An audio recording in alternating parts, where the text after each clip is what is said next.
All right. Hello, everyone. My name is JB, co-founder at Plato. We're the mentorship platform for engineering leaders. And today I am excited to have the opportunity to chat with the SVP of Engineering at Robinhood, Surabhi Gupta. Thank you so much, Surabhi, for being here with us today. And so we're going to go through some of the questions together, going about the topic, navigating and building through uncertainty. Very timely, given all of the events of the past weeks, especially in the tech industry. And so feel free for everyone that is watching this live to add your questions in the Q&A. Feel free to upvote questions as well. And so we'll take them in about like 20 minutes and we'll go through some of the most voted questions. So before we get to dive in, Surabhi, could you please tell us a little bit more about yourself, past experiences, and your current role at Robinhood? Yeah, and it's good to be here. Thanks, JB. I run the engineering team at Robinhood, and I've been here for 2.5 years. And I came from having spent 7 years at Airbnb. I joined when it was 60 engineers and just saw it scale up. And for my last couple of years, I was running engineering for the homes business, which was the core business responsible for our two-sided marketplace, including search and growth and all of our host segments. And prior to that, I spent a few years at Google working on search. So I've actually worked on search for many years in my career. Cool. Thanks. So like a long career in tech in the Silicon Valley. And so we've been having you before, Surabhi, at Plato, and one of the topics that you've been usually talking about, whether it's Plato or everywhere else, is actually hypergrowth scaling. And we really felt when we were preparing this talk that was not really the kind of discussion we should have today. It feels like there's some changes in the market right now, changing in the industry. And so even if you've often spoken about hypergrowth, the idea here was to talk about more, dealing with uncertainty, and especially in these times of layoffs. So we've recently heard about some of the major industries, but also smaller companies that have been through some layoff. And so Robinhood has been through that phase actually earlier in 2022, and we thought it would be a great topic to kind of go through hindsight, what happened, how did we get there, and some of the lessons learned, even if it's for a bit fresh. So could you tell us a little bit more about, those layoffs and what happened in 2022 for Robinhood? Yeah, and it's a pretty somber moment overall, right? There's lots going on. You're either experiencing this in your own company or you have friends that are going through this, and so I just think that it's valuable to spend a little bit of time just reflecting on it and talking about where we are. And so I'll start by maybe talking to you about Robinhood and sort of the journey that we've been on over the last couple of years. When you're in the moment, you sort of, it's like something happening and then something else happens and something happens after that. And sometimes just zooming out and reflecting on what happens kind of gives you this sort of new appreciation. And so for us, it's been multiple black swan events. We had the pandemic. We had the whole GameStop meme stock rally. And then crypto sort of going up a lot. And then there was crypto winter earlier this year. And then you think of everything that happened with the economy, right? With inflation rates going up. You had the war. And all of these things have a pretty big impact on the markets. And so, for Robinhood, it has been sort of first, like, how do you make sure that all of our systems and everything are ready to handle that level of scale? And then, when the market does change, what are the implications of that?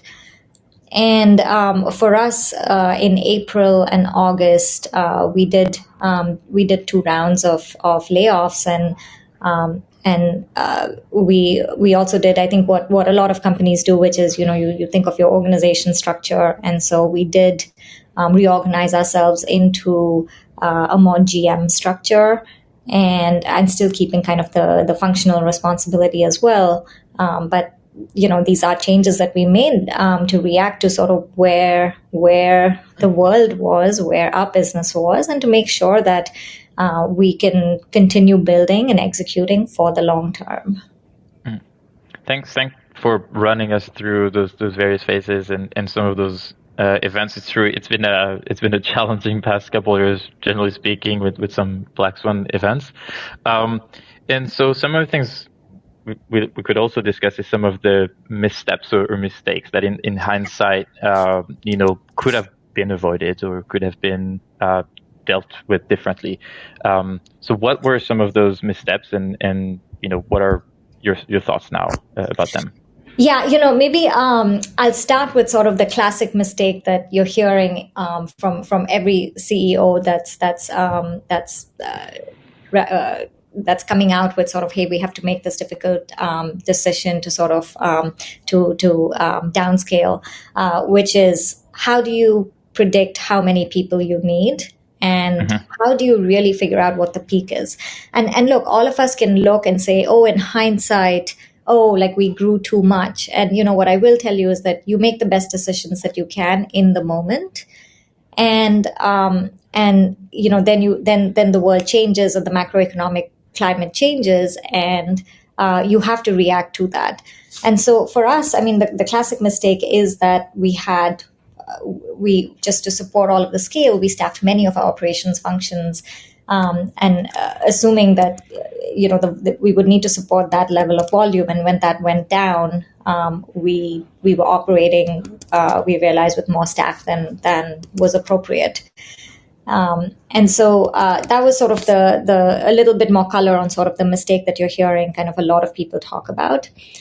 What I will tell you is, if I take more sort of the engineering lens, there is sort of, for me, looking back, a moment when I can say, oh, I think we could have done something differently. And that is in the area of our AWS costs, right? Whatever cloud provider you use, it is a pretty big line item, right? Like very few companies now are sort of running their own data centers and all of that. And so how you manage your spend and how you keep track of your spend, I think, is incredibly important.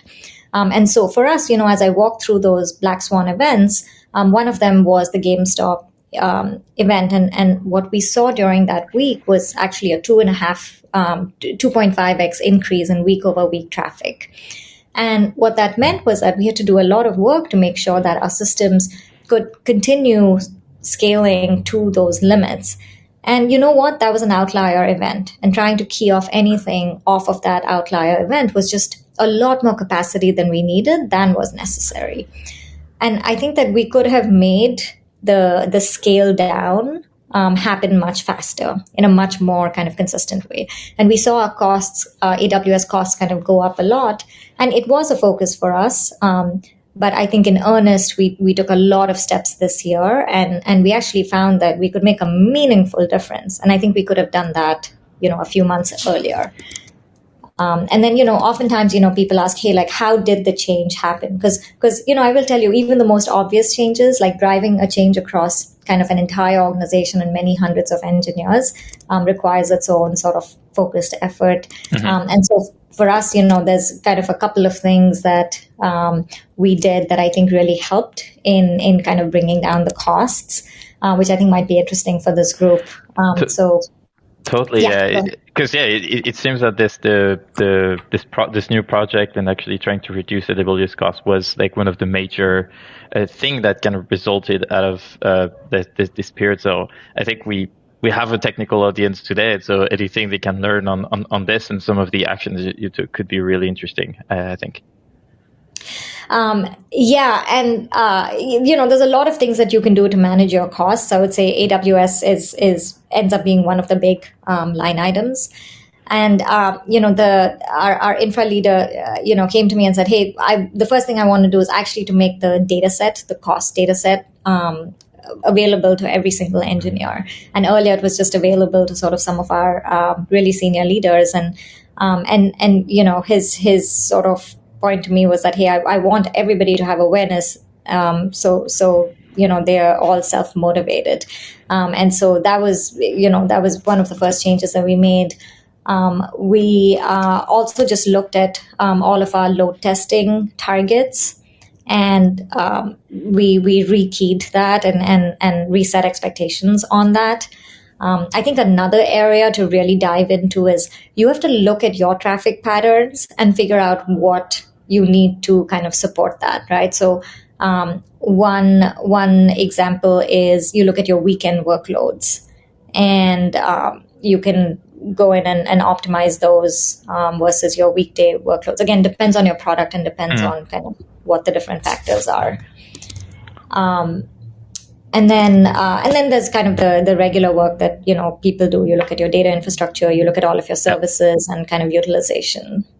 But I think it's the first item I think is super interesting is like bringing this level of transparency so that like everyone in the organizations feel like this is something that's important for the company, and if they can contribute in some kind of way, then that's going to be well appreciated and everything. So I think that and look, like sometimes you can say, hey, like at what point do you actually invest a lot in cost reduction, because you're growing, right? You also have a lot of products to ship. So I do think that was a question that you can look now and say, hey, like why didn't this happen earlier? But really, like we were in a different phase last year where we would debate like, hey, do we want to focus these engineering efforts on building and shipping all of these features, or do we want to work on controlling costs? And we weren't quite sure kind of where the trend line was going to go for traffic. And so again, like you can look in hindsight and say, yes, like, we should have done all of these things 6 months earlier. I think we could have done it, a few months earlier. But I will also say that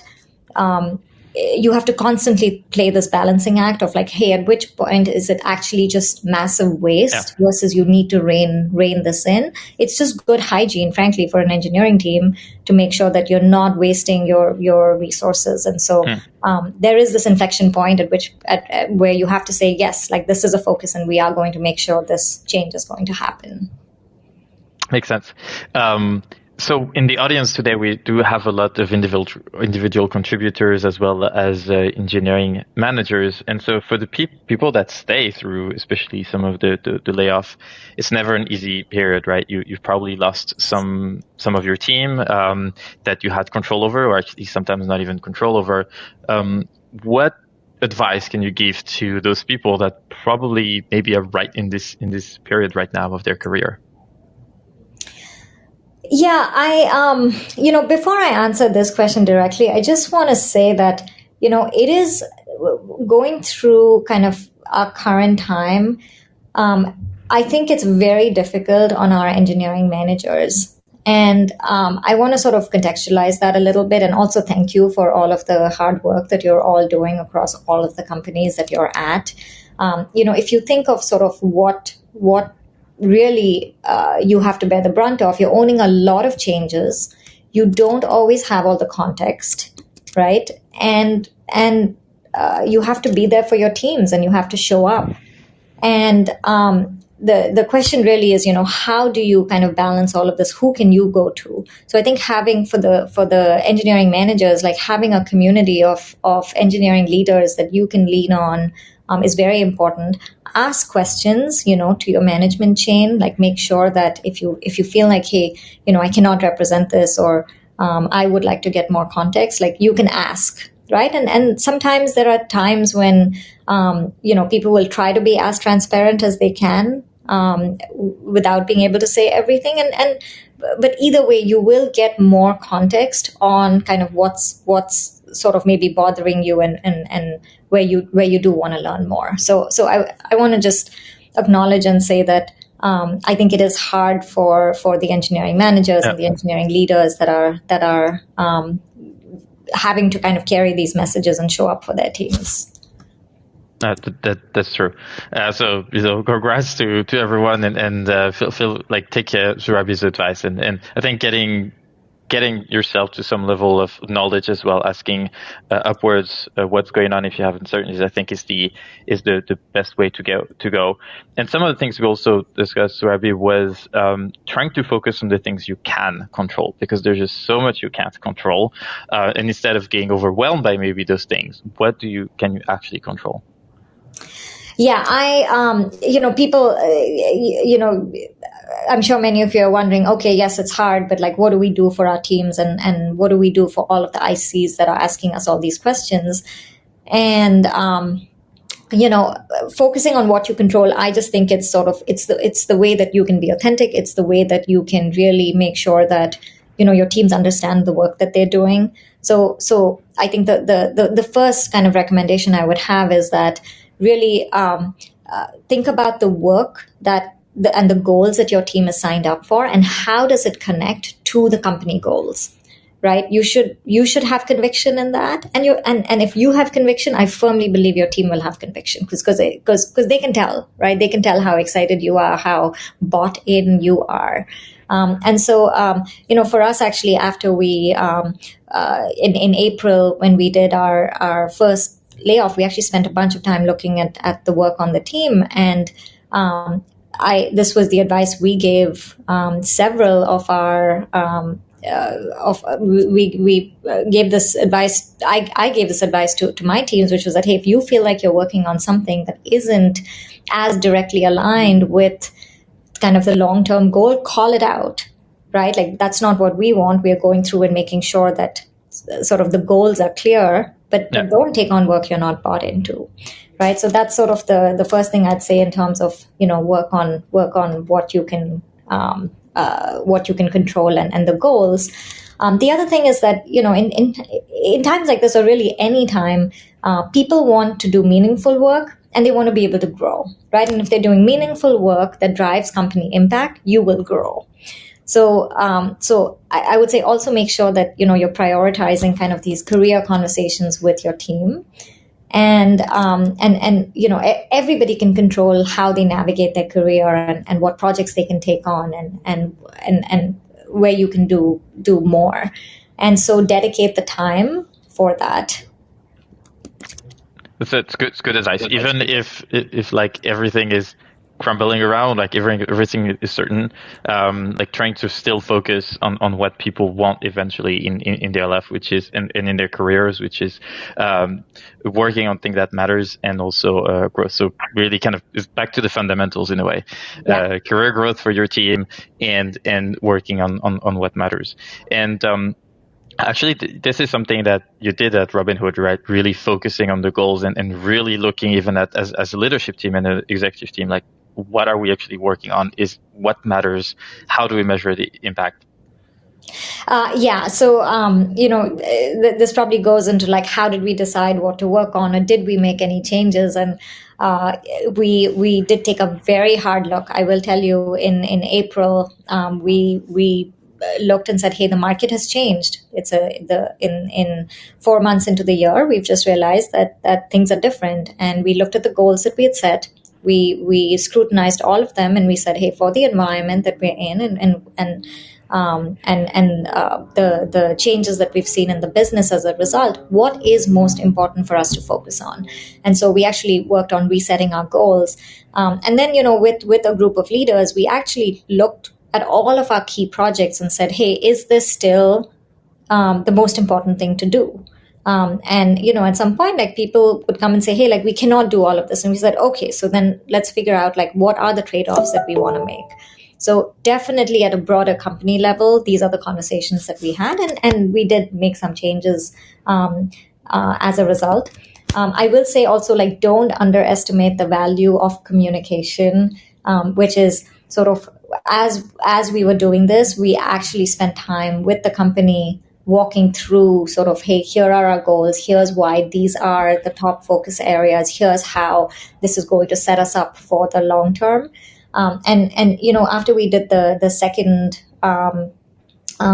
round of layoffs, we actually didn't make we just doubled down on kind of the findings that we had earlier in the year, because we said, hey, we just need to keep focus and keep executing. And you keep making trade-offs because you say, hey, now again, this has changed, and now we need to maybe like pull the line up a little bit higher on the priority list. However, that kind of the stack ranking of work stayed similar, and we kept executing. Yeah.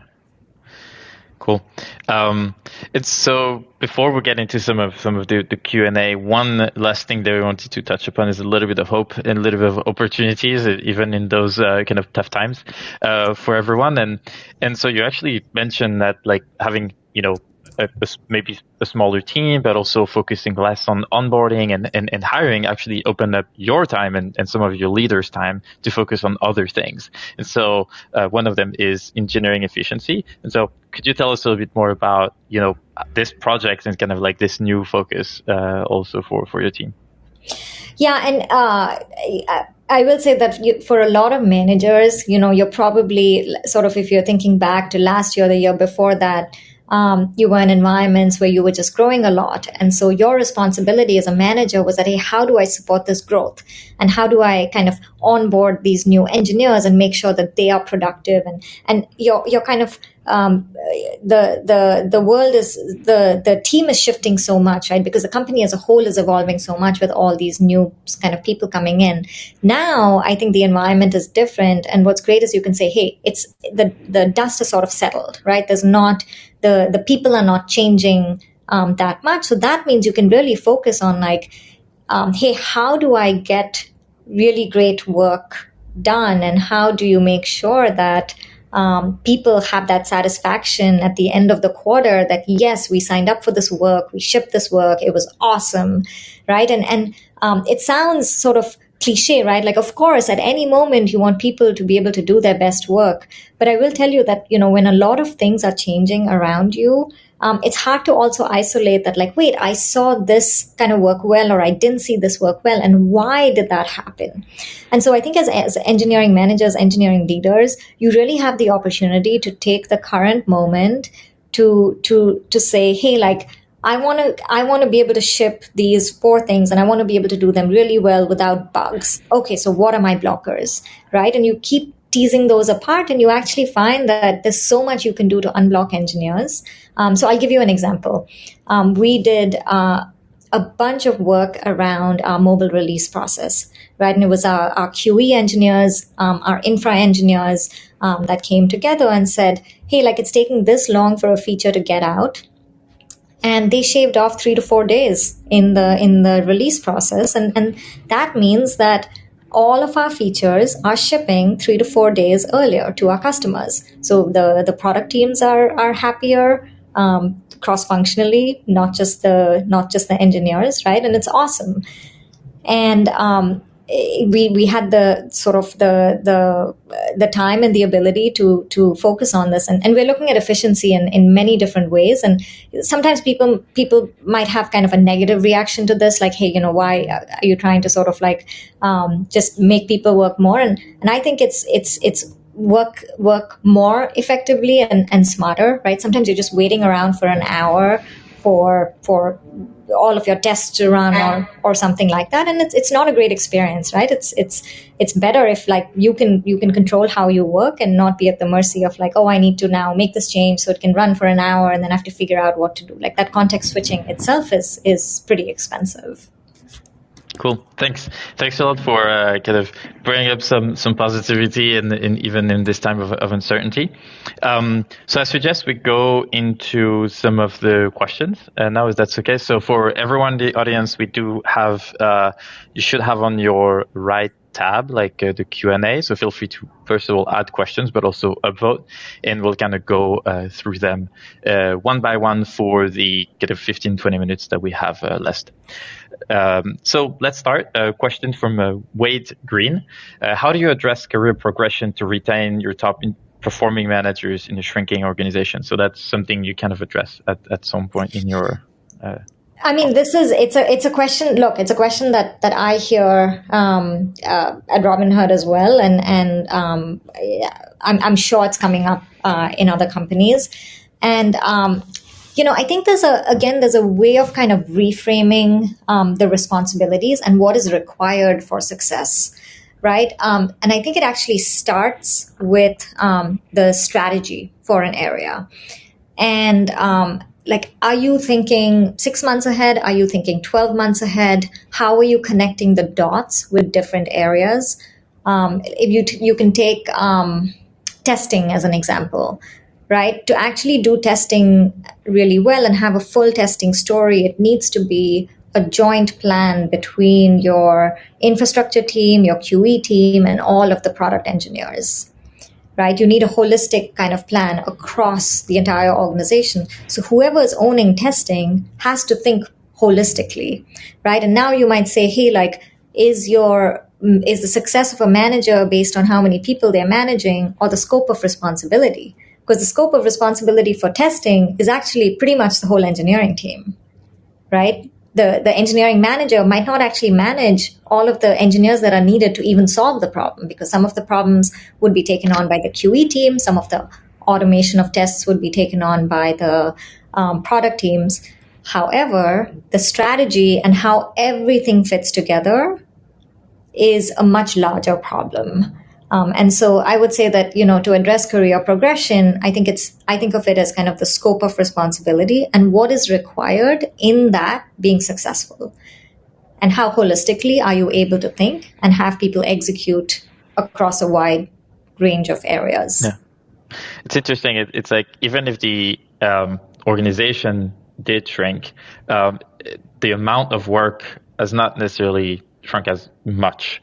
And so if you divided the amount of things to do by the number of people, everyone, like, there's a bigger pie, like a bigger piece of things to do for everyone.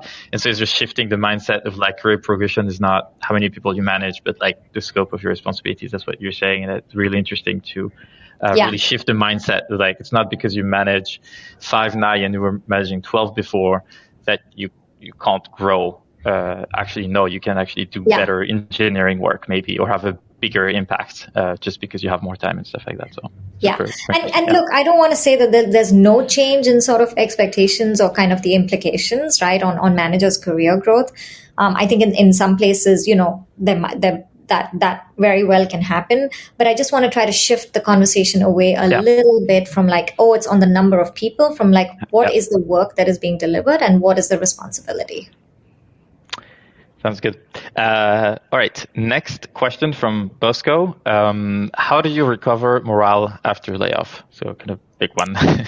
It's a really good question. And, what I will say is, for us, for example, the summer was very difficult, right? Because we did our first layoff, and the market conditions were further deteriorating. We saw kind of layoffs start happening at other companies. And we went to a crypto winter. And so there are other factors that happen that for us, kind of the summer was pretty somber. And I think that I'll stick with my advice of, focus on what you can control. Be there for your teams as well. Sometimes you might think that like, hey, I always need to show up as a positive person, but I think just be authentic, and if things are hard for you, I think it's okay to say, yes, it's a difficult moment. Here's why it's difficult for me, and here's why I have confidence in the path ahead, right? And don't promise things you cannot promise. Like you never should. Be truthful and authentic.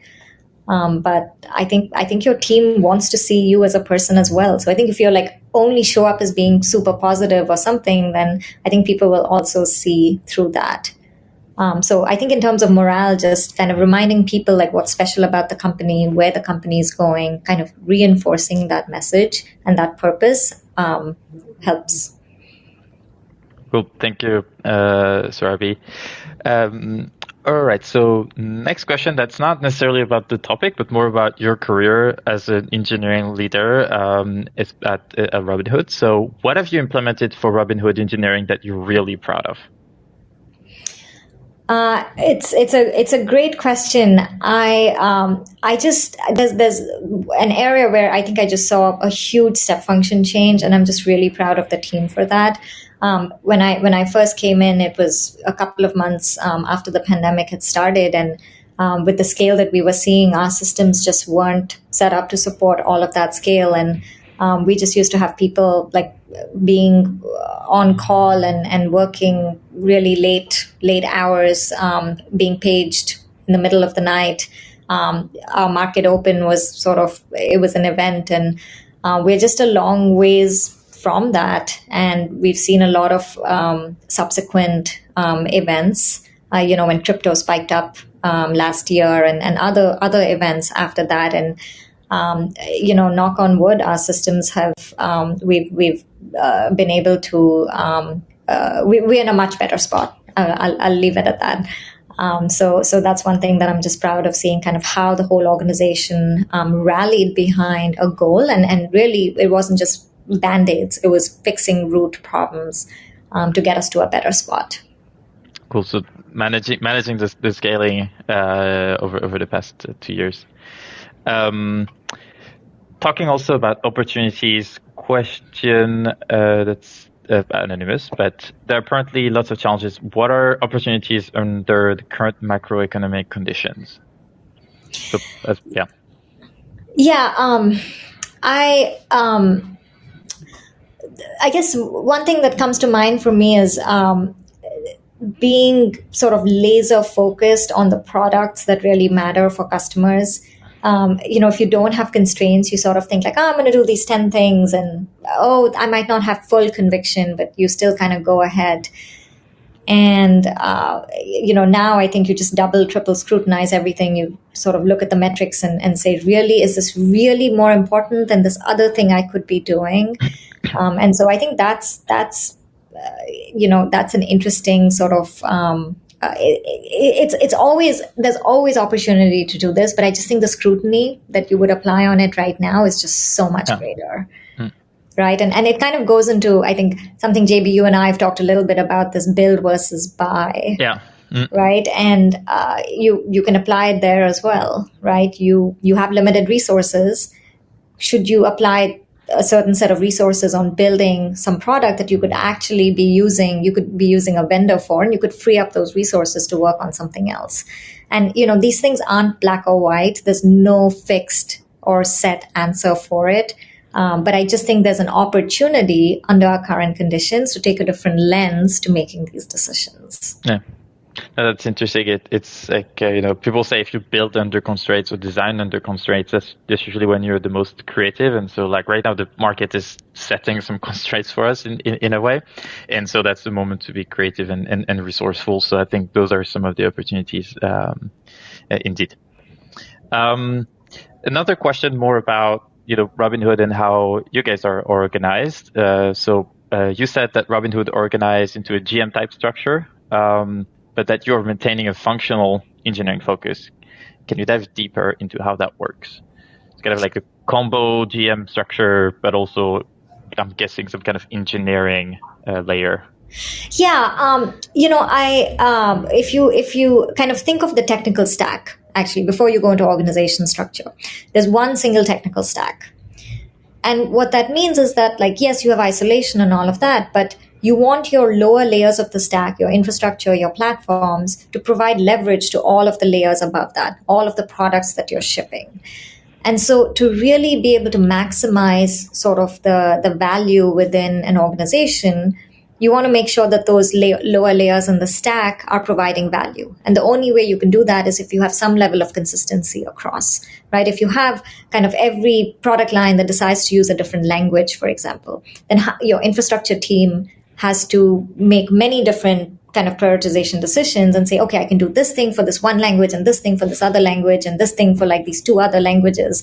But if you have some sort of consistency, then your infrastructure team can provide a lot of leverage across all of these different product lines. So you want to start by saying, hey, what is the technical stack and what is the way to maximize customer value, right? And then you work backwards from that. How should we organize ourselves? We know what our technical stack is. We know what our architecture should be. Should the organization structure kind of follow that? Now, I think what a GM structure allows really well is clear decision making, right? That, hey, I want to work on this, and I'm hearing like 5 different voices, like, we should do this, we shouldn't do this. You have one clear decision maker who says, yes, I believe we should do this. Here's how it fits into the P&L of the business. And so I think that's super important, right? And it can increase product velocity actually pretty substantially.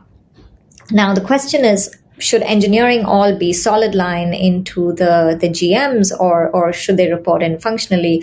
I actually think that regardless of your organization structure, your engineering leader has to wear two hats. You have to wear your business hat, your product hat, and you have to wear your functional hat.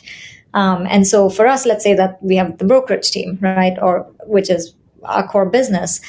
And the leader of over there has to balance what you need from a business perspective and what you need to further the technical foundation. How do you reduce your on-call burden? Like, hey, we're using this shared service and the shared service needs more investment. Okay, what does that mean for, like, maybe we need to move some people to that kind of shared surface, or the other way around. They say, you know what, I'm not getting as much as I want from that shared surface. So I don't think that team should be getting funding. So what I care about is that these sort of my leaders can balance both responsibilities. And look, different companies go with different structures, engineering being completely functionally aligned, engineering sort of having a dotted line relationship. I think there's different setups. We are kind of all functionally aligned, solid line reporting for engineering, and all of my leaders kind of work are also sort of completely dedicated to areas sort of in a dotted line relationship with GMs. Happy to answer more specific questions on that. We could actually spend a whole hour talking about GMs and org structure. Exactly. But for now, the engineering team is like everyone's reporting into one only engineering team. So it's other functions that are reporting into the GMs. Okay. Yeah. Okay. I mean, and dotted lines. We have design centralized as well. Design as well. Okay. Yeah. Sounds good. Cool. Well, if there's more questions, feel free to ask in the chat. So I think we have time for one or two more. So we have a question by Manisha. What are some challenges you have faced in your path to senior leadership and advice you'd give other junior leaders, especially women? Yeah. I think sometimes sort of it's hard to plan every move out. Something that I would recommend is just thinking of the core skills that you need to grow, and then you get put in different positions and you're given different opportunities, and the question is, how do you seize those moments? Right. And so I talked a little bit earlier about how you're thinking of the strategy of an area, right? How holistically can you think? I think that that's just such an important skill, because regardless of the team you're in, regardless of the role you're in, your kind of strategic thinking and your ability to kind of influence those around you, I would say, are the most important skills in determining kind of long-term success. And so sometimes I like to tell people, like, don't think so much of like, hey, I want this like next promotion or something. Just really think of like the core skills and ask the people around you, right? How are you showing up? Or sometimes you can also just, even in a meeting, like you say something and like, how do you see people kind of respond to it? And, as you see people around you go, oh yeah, of course. Like, oh yeah, you see other people then building on what you said. And that's great reinforcement for like, yeah, you sort of are able to kind of bring a unique perspective kind of to the conversation. And so that's just sort of some advice I'd give in general of kind of how to think of growing yourself. Yeah. For me, challenges that I've faced when I first started working, I remember when I joined as a new grad, I had this sort of feeling that, hey, everybody around me is just has been working on this team. They're clearly experts at this area, and I'm learning. And I felt that sometimes I just held myself back in terms of the ideas that I brought to the table. And I think that at that moment, I really challenged myself and I said, hey, I need to be able to say one thing, right? And the goal is to just get yourself comfortable with speaking up and saying what you think. And I think a lot of how you build credibility around you is also by putting forth the ideas that you believe are important. And then people sort of see the value that you bring, right? And this is in meetings, this is in documents, and how you think of furthering the strategy. So that's kind of that is a challenge that I faced, and how I went about it. Cool. Thanks for sharing, Surabhi. Maybe one last question, and I think we'll wrap things up. It's a loaded one, so we could also have like a whole discussion about it. But how do you measure team productivity, especially with the morale dip that happens when an organization is restructured? So team productivity is by itself like a loaded topic. Yeah. But some hints, I think, for Venkat. Yeah. I would start by like, what is the goal setting framework at your company, right? Whether it's OKRs or input output metrics, or whatever the framework is, what are the top level goals? And then what I look at is what are the team level goals, and how do they connect to the company goals? And then you can take a certain team and you can say, hey, we looked at the work in a quarter, and the team missed their goals, they met their goals. You can see two very different scenarios. And then really it could be one of two problems, right? Either the goals were not ambitious enough, or there were some real blockers to execution, right? So I really care about kind of debugging those situations and really understanding what is underlying those two things, right? Like, was the strategy not right that led to the execution miss? Was it something in the people that were involved? Was it that they had friction from some other team? There's many different kind of factors to debug. So I would say, like, start with kind of looking at goals and the ability of a team to sort of to hit them. Now, there's another sort of aspect you've called out here, which is the morale dip. And I completely get it. Like, it's hard. People need varying lengths of time to kind of understand and process all the changes. I do think the thing that gives people purpose is understanding what and why they're doing. So again, keep reinforcing that with your team, right? So that's kind of general advice.